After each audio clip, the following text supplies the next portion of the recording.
This is the XL302C Carton window pasting machine. Its power is three-phase with a neutral. If you have any questions regarding this equipment, you can call and contact our sales department or visit us at boggsequipment.com. Or if it's an auction item, you can check the listing. We're going to dry cycle the machine because we don't have the proper materials. You put your stock here, it's fed in.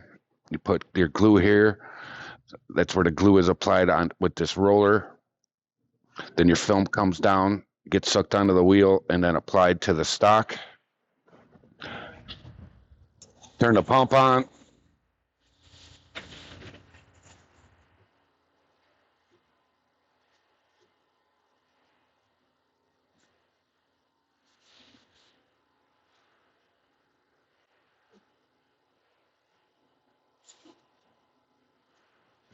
It does come with additional bigger sized glue applying unit.